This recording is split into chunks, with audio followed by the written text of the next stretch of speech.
Yo guys, what's up? Welcome back to another video. In this video, I'm going to be giving you guys a spoiler review / spoiler talk for A Quiet Place Part 2. If you guys haven't already seen the movie, make sure to click right up here, or you can click the first link in the description down below to watch my spoiler-free review. So how this video is going to work is, first I'm just going to give you guys my overall thoughts, then I'm going to go through Act 1, Act 2, and Act 3, then I'll give you guys my final take and what I think they should do with this Quiet Place franchise. Before we get into it, if you guys are new in here and you guys do enjoy these movie reviews and other content that I make, make sure to hit that subscribe button and turn notification on so you don't miss any time I upload a video or I go live. But without wasting any more time, let's get into it. All right, so when I'm talking about overall in the movie, I only have a few things to really say. I wanted to first off say that I love that we have the suspense of the monsters going away, because I felt like in the first movie they really relied on that horror aspect of the monsters themselves. Like obviously the sound was the main horror aspect, but the fact that we didn't know much about these creatures and how to defeat them and stuff, that was resolved at the very end of the movie. So I thought it was cool to see in this movie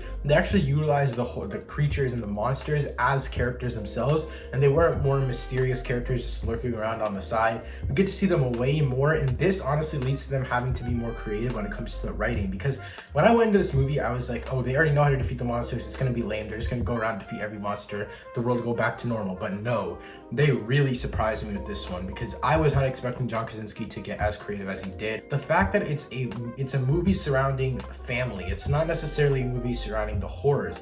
It's a movie surrounding the horrors of living in silence, but the main like thing that goes on in the movie is, what would you do for your family? What would you sacrifice for your family? I gave the first one a 9.5 out of 10. If you guys haven't already seen my spoiler-free review, I gave this movie a 9 out of 10 because of the ending. I felt like it was a little bit abrupt, and once you get from that 9 to 10 point range, that's when I feel like you really have to get nitpicky, and so I had to get nitpicky there. But I'm gonna rewatch A Quiet Place 1 this weekend, because I know a lot of people have been saying, oh, aren't you just overrating it, you don't remember it properly. I think I remember it pretty well, but I'm just gonna rewatch it in case. So moving on, now I want to start with Act 1. I think Act 1 was so well done. The introduction of this movie, the intro scene itself, like before the title card, that flashback was so well done. It set up Cillian Murphy's character really well, but it still left mystery about him. I was like, okay, they're gonna give us some of the backstory. We're probably gonna get to see his family. We didn't get to see any of his family. We got to see the boy, one boy, and then the other boy was probably playing baseball, and then we didn't get to see his wife. And then in the like end of the first act, he was like, oh yeah, the boys died that day, and then his wife died 11 weeks ago. That was insane. It actually made us feel emotional for his character, and all of these things in the flashback really set up the rest of the movie really well. And I'm also glad they didn't show flashbacks of the last Quiet Place movie. They did before everything started and then the current day, so I thought that was really well done. It feels like a lot of people like don't want to believe things because they don't want to get their hopes up, because last time when they got their hopes up, the entire world literally got destroyed by monsters. It was a good job done with Cillian Murphy's backstory. Also, we got a way better look at the monsters. The first scene where the monster crashes into the cop's car, that was insane. I don't know where the monsters probably came from the asteroid thing, but how did they get, like, the asteroid looked like it was so far away. I don't know how they got there that fast. Also, the sound design in the beginning, the intro of the movie was so well done. It was the crunching of the apple, the whistling when he whistles to the dog, the car engine turning on, his sputtering. Everything was just so well done in the introduction of the movie, and it set up the world really well.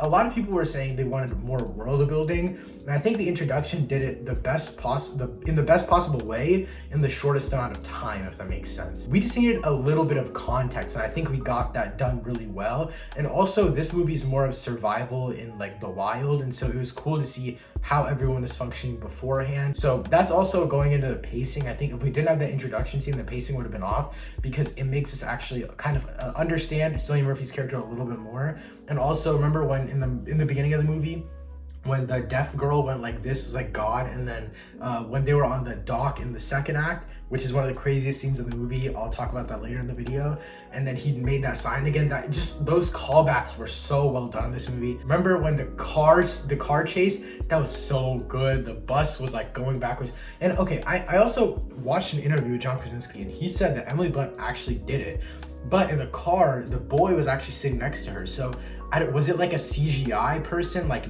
after, because the camera panned into just her, so they didn't see the rest of the car, which makes sense, obviously. All right, so now I'm gonna be talking about after the title card that we got. They enter the guy's base, and that entry scene was beyond phenomenal. The bear trap itself was just insane. The bear trap itself really set the tone for the movie, how he started screaming, and that is one twist that I really liked about the movie. And it was in the beginning, so it was a twist, not really, but in the moment it felt literally insane. I'm telling you, that introduction, it really started off, not the flashback, but the beginning introduction where they're going into Cillian Murphy's base place. That really started off the movie with a bang, and that's when I was like, okay, I really underestimated this movie. All right, so now I want to talk about Act 2 of the movie. I don't know where the different acts of movies start, I'm gonna be honest. I think the Act 2 starts whenever the girl leaves to look for the radio signal. And also, I like that the mom has the oxygen tank mission.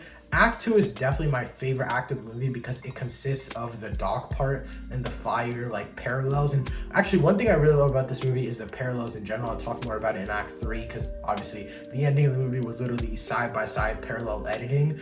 The editing in this movie was beyond me. This editing in this movie is some top tier Hollywood editing in my opinion. I have never seen a movie utilize editing, not only just sound editing, like obviously sound editing, but just editing in a movie in general. I don't think I've ever seen a movie utilize it as well as A Quiet Place Part 2. They're on completely different missions. That's why I like it, is because they're on two completely different missions. They're on completely different wavelengths, except the wavelengths parallel when it comes to the amount of time or something that like the antagonist is the same, which is the monster, and they're coming out in the same direction, but their goals are different for each team. So the oxygen tank for the mom, I'll go over this a little bit more in the third, and when I talk about the third act, but overall it was a great storyline.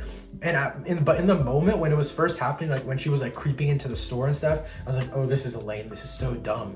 But again, she utilizes the oxygen tanks later in the movie. The oxygen tank, like the reason for that storyline is so good. She needs the oxygen tank for the little boy, her baby in the box.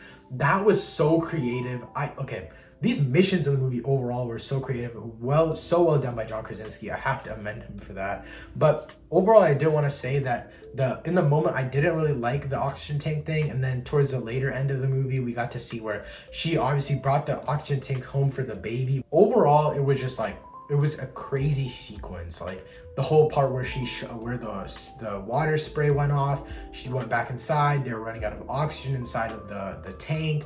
That was all so crazy, and just the suspense, all of that would not have been there, or would not have been nearly as suspenseful if the score wasn't as good as it was, and if the editing wasn't as good as it was. And then the parallel to all of this was the pirate mission. So, okay, first off, I want to say the fire stuff, the fire parallels where Cillian Murphy's character starts the fire, and then Emily Blunt's character starts the fire. That was so well done. And like I said before, obviously people can say it's just a cop-out that they're doing the same stuff, but these parallels to me really show how these two groups are similar even though they have completely different end goals, and that's what I like so much about this movie. I'll definitely say the pirate stuff on the dock was so interesting and creative, but I felt like we didn't get enough of the pirate characters to actually fully understand them, but I understand that part. Like I understand that whole aspect of not learning about these pirate characters or what seem to be pirate characters, because the movie is supposed to stay a mystery. The world is still supposed to be a mystery. Obviously, we're world building. We're finding new characters. We're seeing new people.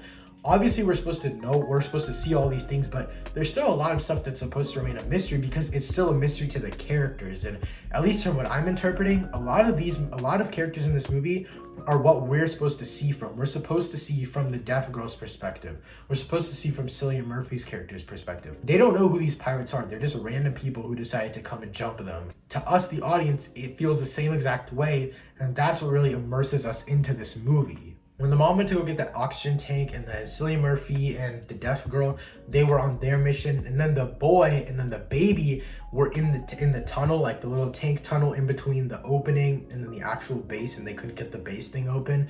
That was crazy. The editing, boom, So good. It was so well done. I really loved what they did. And again, I don't think it would have worked if it wasn't for this editing. This movie did a good job when it came to balancing each of the teams. Obviously, Cillian Murphy and the Deaf Girls characters, they were the main characters of the movie, at least from what I could tell. I really loved the ways in which John Krasinski balanced all of these teams. If we saw too much of one side, and obviously we saw a lot more of Cillian Murphy and the Deaf Girls characters in this movie, but they're the main characters, so it makes sense. They're the ones that are trying to go find the new civilization. They're trying to find these people. They're trying to get back to Emily Blunt's character. They don't in this movie, obviously, but that's the end goal here. All right, so moving on to Act 3. I think Act 3 starts around the point at which they get to the island with the other people, right after the dock scene and right after Emily Blunt gets in the tunnel. Act 3 100% revolves around Cillian Murphy and the Deaf Girls character, way more than the other three characters, the baby and the brother and the mom. Obviously, it surrounds them more because they are the main characters that are trying to get that end goal, and it makes sense. At a lot of points during the final act, I was really scared that Cillian Murphy's character was just going to sacrifice himself like Krasinski's character did in the first one, but in this movie, the girl actually stepped up. And the act definitely surrounded the girl in Cillian Murphy's character. The point of this movie, to me personally, and the way I interpreted it, was that the kids are stepping up, and that's exactly what happened. In the beginning of the third act, that's when I knew what the point of the movie was. The point of the movie was to show that the kids were there. Obviously, the kids have been trying to prove themselves since the beginning of the first movie. Both of the kids were the ones who saved the adults, and I think that's the theme of this movie. The theme of the first one was, what would you do? What would you sacrifice for your children? And the one for this one is that now the kids have learned and they're stepping up to the plate to take care and save the ones that they love. Just as the second act, I'm so glad that we got cuts back to the mom, the boy, and the baby. The parallels between the two teams were so well done. I definitely wanted a little bit more time with the mom and the son in the tunnel, but honestly, I think it was done, and I don't really think there was like much their story had left. So I thought it was well done. I don't think there was much you could say for their story, so I'm glad they didn't try and drag it on with some stupid plot point. I definitely felt like the ending was super abrupt, but the movie worked. It worked in the movie because everything was resolved. Honestly, the movie didn't have anything left to tell, so I didn't want them to drag it on. They let us digest it after it's done. It just stops. Like, they kill the monsters and it's done. I kind of like that. Honestly, I don't think it works for every movie, but I think it works for this one, especially if Paramount wants to make a third one. I honestly wouldn't be opposed to it. I'm gonna be honest. I honestly wanted Cillian Murphy and the girl's character to go back for the mom, the boy, and the baby.